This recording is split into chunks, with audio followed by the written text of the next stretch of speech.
ಇಷ್ಟೇ ಮುಗ್ದೈತಾ ಬೆಂಡೆಕಾಯಿ ಪಲ್ಯ? ನೋಡ್ಬಿಟ್ಟು ಆಮೇಲೆ ಮಾತಾಡು.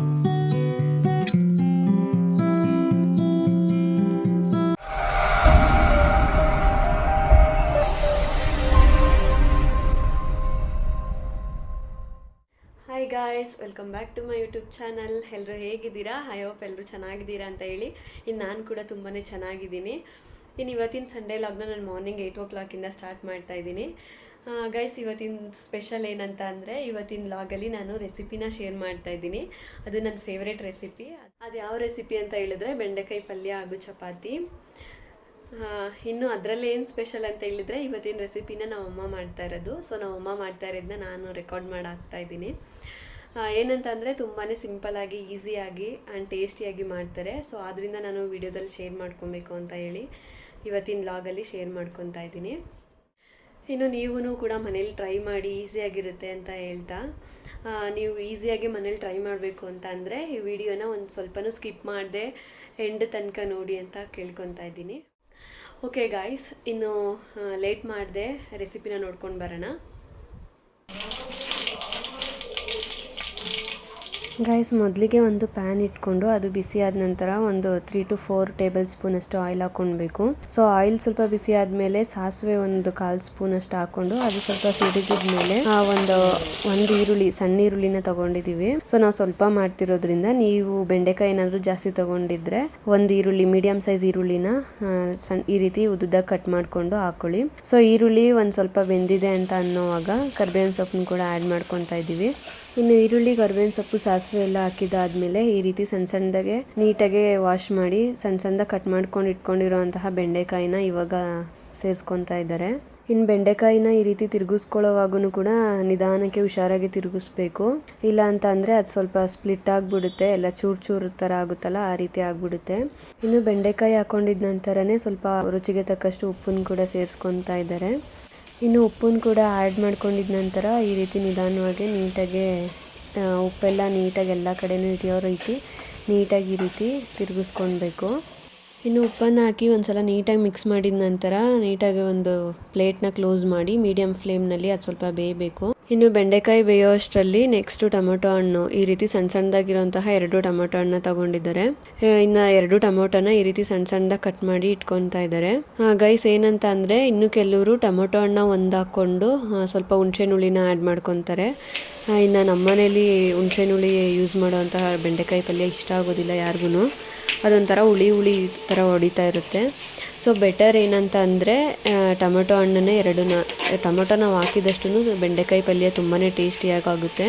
ಆದ್ದರಿಂದ ಒಂದು ಸಲ ಹುಣಸೆಹುಳಿ ಯೂಸ್ ಮಾಡೋರು ಹುಣಸೆಹುಳಿನ ಸ್ಕಿಪ್ ಮಾಡಿ ಟೊಮೆಟೊನ್ನೇ ಒಂದನ್ನು ಆ್ಯಡ್ ಮಾಡಿಕೊಂಡು ಒಂದು ಸಲ ಟ್ರೈ ಮಾಡಿ ನೋಡಿ, ಟೇಸ್ಟು ನಿಮಗೂ ಇಷ್ಟ ಆಗುತ್ತೆ. ಗೈಸ್, ಇನ್ನು ಟೊಮೊಟೊ ಹಣ್ಣನ್ನು ಸಣ್ಣ ಸಣ್ಣದಾಗಿ ಕಟ್ ಮಾಡ್ಕೊಂಡಿದ್ದಾಯಿತು. ಇನ್ನು ಇವಾಗ ಈ ಸೈಡು ಬೆಂಡೆಕಾಯಿ ಕೂಡ ಒಂದು 5 minutes ಫ್ರೈ ಆಗಿದೆ. ಸೊ ಇವಾಗ ನೋಡ್ತಾ ಇರ್ಬೋದು, ಇನ್ನೂ ಲೋಳೆ ಅನ್ನೋದು ಹಾಗೆ ಕಾಣಿಸ್ತಾ ಇದೆ. ಸೊ ಇದು ಕಡಿಮೆ ಆಗಬೇಕು ಅಂತ ಹೇಳಿದ್ರೆ ನಾವು ಇನ್ನೊಂದು ಟಿಪ್ನ ನಮ್ಮಮ್ಮ ಹೇಳ್ತಾ ಇದ್ದಾರೆ. ಮಮ್ಮಿ ಎಂದಕ್ಕೆ ನಿಂಬೆ ಆಗ್ತಿದ್ಯಾ? ಲಾಪ್ಲೆ ಕಡಿಮೆ ಆಗುತ್ತಾ?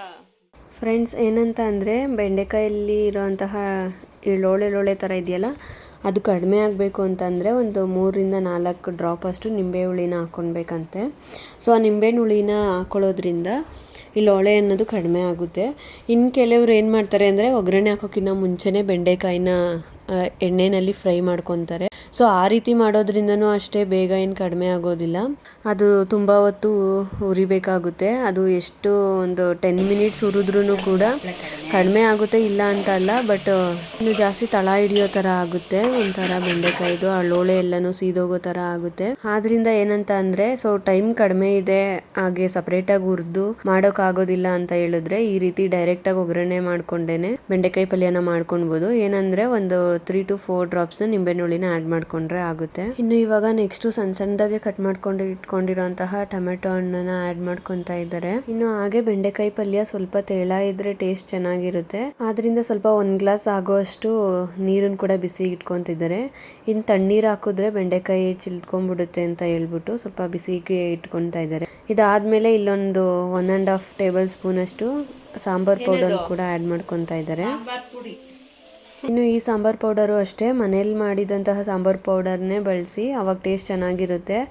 ಇನ್ನು ಅಂಗಡಿಲೆಲ್ಲ ತೊಗೊಂಡು ಬಂದು ಹಾಕೋದು ಅಷ್ಟು ಟೇಸ್ಟ್ ಚೆನ್ನಾಗಿರೋದಿಲ್ಲ. ಇನ್ನು ನಾವು ಕೂಡ ಮನೇಲಿ ಮಾಡಿದಂತಹ ಸಾಂಬಾರು ಪೌಡರ್ನೇ ಕೂಡ ಹಾಕ್ಕೊತಾ ಇರೋದು ಇಲ್ಲಿ. ಇನ್ನು ಸಾಂಬಾರು ಪುಡಿ ಹಾಕ್ಕೊಂಡಿದ ನಂತರ ಈ ರೀತಿ ನೀಟಾಗಿ ಮಿಕ್ಸ್ ಮಾಡಬೇಕು. ಬೆಂಡೆಕಾಯಿ ಎಲ್ಲದಕ್ಕೂ ಸಾಂಬಾರು ಪುಡಿ ಹೊಂದ್ಕೊಳ್ಳೋ ರೀತಿ ನೀಟಾಗಿ ಮಿಕ್ಸ್ ಮಾಡಬೇಕು. ಇದಾದಮೇಲೆ ಇನ್ನೊಂದು ಸ್ವಲ್ಪ ಉಪ್ಪನ್ನು ಕೂಡ ಸೇರಿಸ್ಕೊತಾ ಇದ್ದಾರೆ. ಇನ್ನು ಉಪ್ಪು ಸಾಂಬಾರು ಪುಡಿ ಸೇರಿಸ್ಕೊಂಡಿದ ನಂತರ ನೀಟಾಗಿ ಇನ್ನೊಂದು ಸಲ ಮಿಕ್ಸ್ ಮಾಡಿ ಈ ರೀತಿ ಕ್ಲೋಸ್ ಮಾಡಬೇಕು. ಕ್ಲೋಸ್ ಮಾಡಿ ಅದೊಂದು 5 ಮಿನಿಟ್ಸು ಬೇಯಬೇಕು. ಅಷ್ಟರಲ್ಲಿ ನೆಕ್ಸ್ಟು ತೆಂಗಿನಕಾಯಿ ತುರಿನ ಸ್ವಲ್ಪ ತುರ್ಕೊತಾ ಇದ್ದಾರೆ. ಇನ್ನು ಹಾಗೆ ಸೈಡಲ್ಲಿ ಸ್ವಲ್ಪ ಬೆಂಡೆಕಾಯಿ ಬೆಂದಿದೆ. ಸೊ ನೋಡಿಕೊಂಡು ನೀಟಾಗಿ ತಿರುಗಿಸ್ಕೊಳ್ಬೇಕು, ಇಲ್ಲಾಂದರೆ ತಳ ಹಿಡಿದ್ಬಿಡುತ್ತೆ. ಇನ್ನು ತಳ ಹಿಡಿದ್ರೆ ಅದ್ರದ್ದು ಟೇಸ್ಟೇ ಸ್ವಲ್ಪ ಚೇಂಜ್ ಆಗಿಬಿಡುತ್ತೆ. ಆದ್ದರಿಂದ ಸ್ವಲ್ಪ ನೀಟಾಗಿ ನೋಡಿಕೊಂಡು ಮಿಕ್ಸ್ ಮಾಡ್ಕೊಂಡು ಒಂದು ಸಲ ಅದಾದಮೇಲೆ ಬಿಸಿ ನೀರು ಕಾದಿರುತ್ತೆ ಅಲ್ವಾ, 1 ಗ್ಲಾಸಷ್ಟು ನೀರನ್ನು ಕೂಡ ಇಲ್ಲಿ ಆ್ಯಡ್ ಮಾಡ್ಕೊತಾ ಇದ್ದಾರೆ. ಸೊ ಬಿಸಿನೀರನ್ನ ಆ್ಯಡ್ ಮಾಡ್ಕೊಂಡಿದ ನಂತರ ಈ ರೀತಿ ನೀಟಾಗಿ ಮಿಕ್ಸ್ ಮಾಡ್ಕೊತಾ ಇದ್ದಾರೆ ಇನ್ನೊಂದು ಟೈಮು. ಇನ್ನು ಬಿಸಿ ನೀರು ಸೇರಿಸ್ಕೊಂಡಿದ ನಂತರ ಅದೊಂದು ಸ್ವಲ್ಪ ಕುದಿ ಬರಬೇಕು. ಸೊ ಅಷ್ಟರಲ್ಲಿ ಇನ್ನೊಂದು ಸ್ವಲ್ಪ ಕಾಯಿನ ತುರ್ಕೊತಾ ಇದ್ದಾರೆ.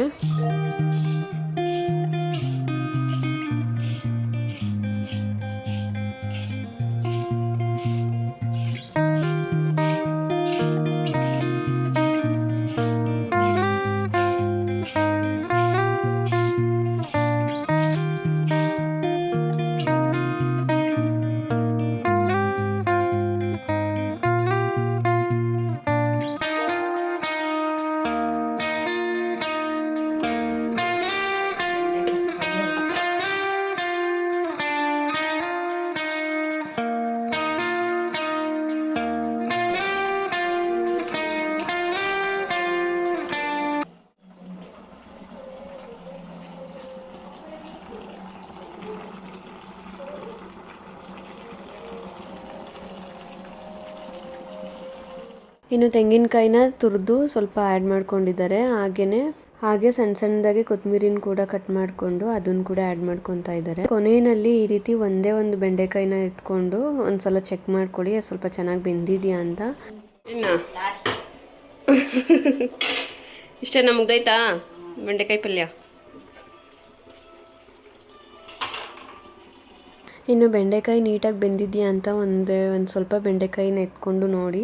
ಇನ್ನು ಅದು ಸ್ವಲ್ಪ ಚೆನ್ನಾಗಿ ಸ್ಮೂತ್ ಆಗಿದೆ, ಚೆನ್ನಾಗಿ ಬೆಂದಿದೆ ಅಂತ ಅನ್ಸಿದ್ರೆ 2 ನಿಮಿಷ ಪ್ಲೇಟ್ ಮುಚ್ಚಿ ಅದು ಇನ್ನೊಂದು 2 ನಿಮಿಷ ಬೆಂದಾದ್ಮೇಲೆ ಸ್ಟವ್ನ ಆಫ್ ಮಾಡ್ಕೊಳ್ಬೋದು. ಇನ್ನು ಇಲ್ಲಿ ನಮ್ಮಮ್ಮ ಸೈಡಲ್ಲಿ ಸ್ವಲ್ಪ ಚಪಾತಿ ಹಿಟ್ಟನ್ನ ಕಲಸಿಟ್ಕೊಂಡಿದ್ರು. ಸೊ ಅದನ್ನು ಕೂಡ ಹಾಕೊತಾ ಇದ್ದಾರೆ. ಫಸ್ಟ್ ಈ ರೀತಿ ಎಲ್ಲಾನು ರೋಲ್ ಮಾಡಿ ಉಂಡೆ ಮಾಡಿ ಎಷ್ಟು ಬೇಕಾಗುತ್ತೆ ಎಲ್ಲರಿಗೂ ಕೂಡ ಈ ರೀತಿ ಮಾಡ್ಕೊತಾರೆ. ಇಂದ ಈಸಿಯಾಗಿ ಬೇಗ ಹಾಕ್ಬಿಡ್ಬೋದು ಚಪಾತಿನ. ಇನ್ನು ಚಪಾತಿ ಸಾಫ್ಟ್ ಆಗಿ ನೀಟಾಗಿ ಬರಬೇಕು ಅಂತಂದ್ರೆ ಬಿಸಿನೀರಲ್ಲಿ ಅಂದ್ರೆ ಬೆಚ್ಚಗಿರುವಂತಹ ನೀರಲ್ಲಿ ಕಲ್ಸ್ಕೊಂಡ್ರೆ ಚೆನ್ನಾಗಾಗುತ್ತೆ. ಚಪಾತಿ ಕೂಡ ಚೆನ್ನಾಗಾಗುತ್ತೆ, ಅಂದರೆ ಸಾಫ್ಟಾಗಿ ಆಗುತ್ತೆ. ಇನ್ನು ಕಲಸಿದ ನಂತರನೂ ಅಷ್ಟೇ 1 ಟೇಬಲ್ ಸ್ಪೂನ್ ಆಯಿಲ್ ಹಾಕಿ ಅದರಲ್ಲಿ ಕೂಡ ಮಿಕ್ಸ್ ಮಾಡ್ಕೊಳ್ಬೇಕು. ಗೈಸ್ ಇನ್ನು ಫೈನಲಿ ಬೆಂಡೆಕಾಯಿ ಪಲ್ಯ ಹಾಗೂ ಚಪಾತಿ ರೆಡಿಯಾಗಿದೆ. ಸೊ ಇವಾಗ ಟೇಸ್ಟ್ ಮಾಡೋದಕ್ಕೆ ಅಂತ ಪ್ಲೇಟಿಗೆ ಸರ್ವ್ ಮಾಡ್ಕೊತಾ ಇದ್ದೀನಿ. ಚೆನ್ನಾಗಿ ಮಾಡಿದ್ಯಾ ಮಮ್ಮಿ? ರುಚಿ ನೋಡ್ಬಿಟ್ಟು ಆಮೇಲೆ ಮಾತಾಡು. ಇನ್ನು ನಾನು ಹಾಗೆ ಸುಮ್ಮನೆ ಸ್ವಲ್ಪ ರೇಗಿಸೋದಕ್ಕೆ ಅಂತ ಹೇಳ್ಬಿಟ್ಟು ಚೆನ್ನಾಗಿ ಮಾಡಿದ್ಯಾ ಅಂತ ಕೇಳ್ತಾ ಇದ್ದೆ. ಸೊ ಅದಕ್ಕೆ ಅವರು ತಿಂದು ರುಚಿ ನೋಡಿ ಆಮೇಲೆ ಮಾತಾಡು ಅಂತ ಹೇಳ್ತಾಯಿದ್ರು. ಇನ್ನು ನೀವು ನೋಡ್ತಾ ಇರ್ಬೋದು ಬೆಂಡೆಕಾಯಿ ಪಲ್ಯ ನೋಡೋದಕ್ಕೇ ತುಂಬ ಚೆನ್ನಾಗಿ ಕಾಣಿಸ್ತಿದೆ. ಸೊ ಟೇಸ್ಟು ಕೂಡ ತುಂಬಾ ಚೆನ್ನಾಗಿತ್ತು. ಇನ್ನು ಚಪಾತಿನೂ ಅಷ್ಟೇ ಸಾಫ್ಟಾಗಿ ಚೆನ್ನಾಗಿ ಬಂದಿತ್ತು. ಸೊ ಫೈನಲಿ ಹೇಳ್ಬೇಕಂತಂದರೆ ಬೆಂಡೆಕಾಯಿ ಪಲ್ಯ ಆ್ಯಂಡ್ ಚಪಾತಿ ನನ್ನ ಫೇವ್ರೆಟ್ ರೆಸಿಪಿ, ತುಂಬಾ ಚೆನ್ನಾಗಾಗಿತ್ತು ಅಂತ ಹೇಳ್ಬೋದು. ಗೈಸ್ ಇನ್ನು ತುಂಬಾ ಈಸಿಯಾದಂತಹ ಟೇಸ್ಟಿಯಾದಂತಹ ಬೆಂಡೆಕಾಯಿ ಪಲ್ಯ ಹಾಗೂ ಚಪಾತಿನ ನೀವು ಮನೇಲಿ ಟ್ರೈ ಮಾಡಿ ಅಂತ ಹೇಳ್ತಾ, ಇನ್ನು ನಿಮಗೆ ಈ ವಿಡಿಯೋ ಇಷ್ಟ ಆಗಿದ್ದರೆ ಲೈಕ್ ಮಾಡಿ, ಶೇರ್ ಮಾಡಿ, ಹಾಗೆ ಸಬ್ಸ್ಕ್ರೈಬ್ ಮಾಡಿ, ಬೆಲ್ ಐಕನ್ನ ಪ್ರೆಸ್ ಮಾಡಿ. ಇನ್ನು ನೀವು ಈ ರೆಸಿಪಿನ ಮನೇಲಿ ಏನಾದರೂ ಟ್ರೈ ಮಾಡಿದ್ರೆ ಹೇಗೆ ಬಂತು ಅಂತ ಕಮೆಂಟ್ ಮುಖಾಂತರ ತಿಳಿಸಿ ಅಂತ ಹೇಳ್ತಾ, thanks for watching friends. Don't forget to subscribe. Bye bye.